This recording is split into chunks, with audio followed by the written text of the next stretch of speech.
What's going on, YouTube? This is Venomous Media, back with another video. Now, I've said this before, that 2009 was a mixed bag as far as films go. Yes, we got some great stuff, but as a whole, it was a mixed bag.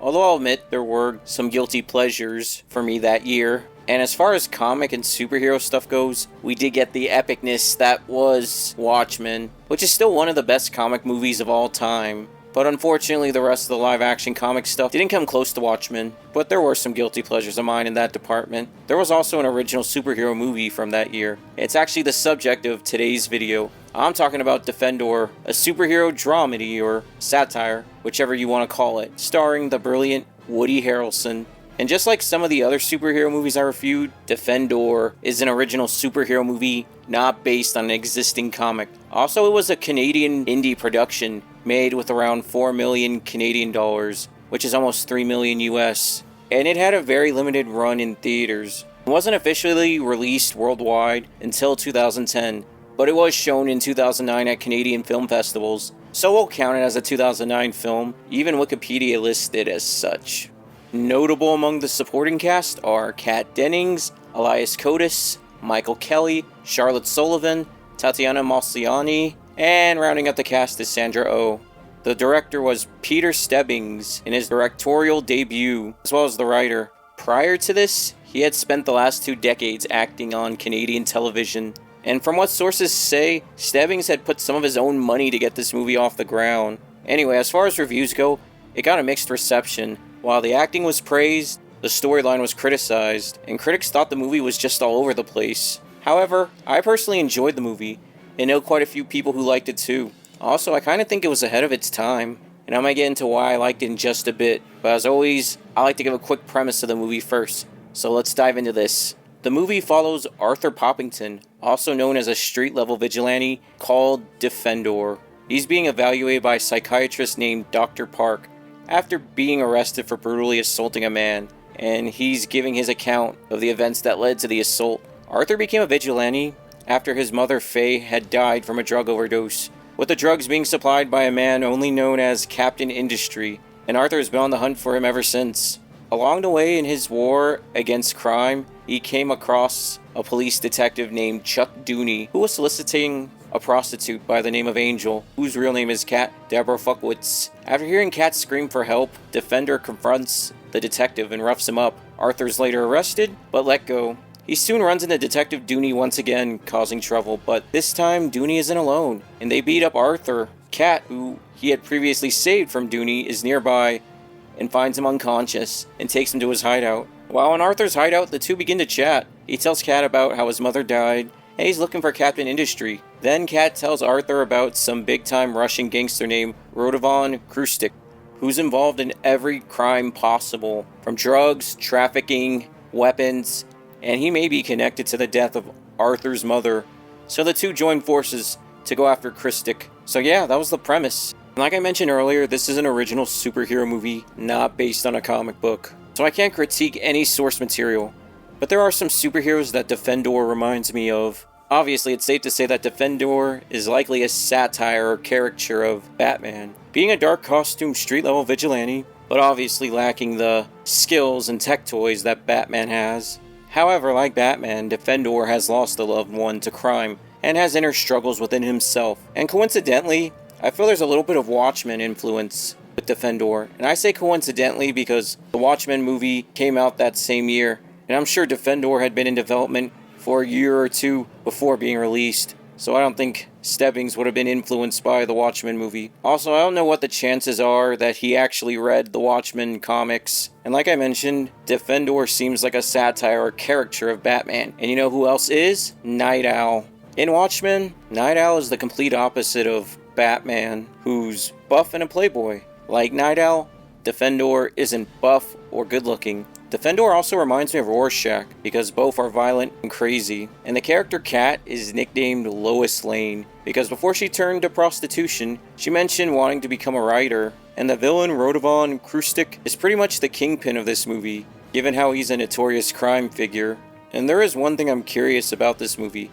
What's the setting? I don't recall it ever being mentioned, Even the police uniforms and vehicles don't give us an idea of the location. I can tell it's filmed in Canada, but I doubt that's the setting. If I had to guess, maybe Chicago or Boston. It doesn't look like California or New York. If you have any guesses, let me know down below. Like I mentioned earlier, this movie is a dramedy and satire, which is really noteworthy about this movie and makes it stand out. It's not a conventional superhero movie where it has a colorful atmosphere, and while it's dark with some comedic moments, it's nowhere near the tone of Deadpool or Kick-Ass. It's actually more serious than those two, but not necessarily on the level of The Dark Knight, but still rather serious. The reason I say this is because take a look at the main character, Arthur Poppington. His mother died of a drug overdose when he was just a child, and that's been eating him up inside, and he's never been able to fully function as an adult. Even with the support of friends and his psychiatrist, he's unfortunately not all there. And I don't want to spoil the movie, but there are moments where things get very real.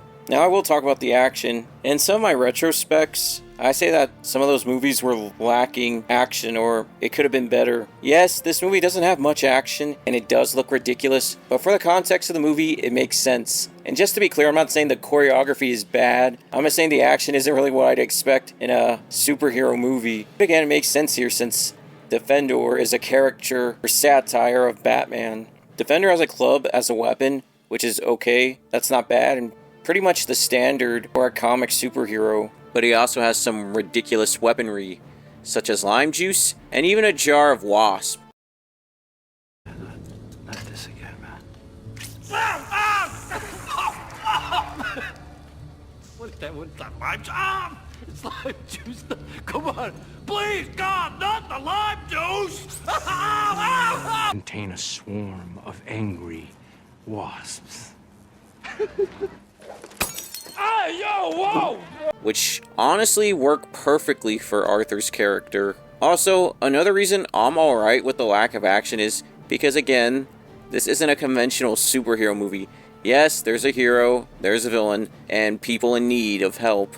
But it's not structured like any of the Batman, Superman, or Spider-Man movies, or pretty much most comic or superhero movies. If anything, I will say to a degree, Defender is somewhat like the Joker movie, which some of the criticism for the Joker included. It's not a conventional comic movie, which is true. Some even say it's just Taxi Driver reskinned with the Joker, which maybe that's true too. Anyway, just like Arthur Fleck in the Joker movie, we're trying to get inside Arthur Poppington to see who he really is and why. And I'll say there are at least moments in the Joker movie that could happen in a Batman story. And without spoiling anything, I do think there are at least a couple moments in Defender that you would see in a superhero or comic movie. And Defender also predates Joker by a decade.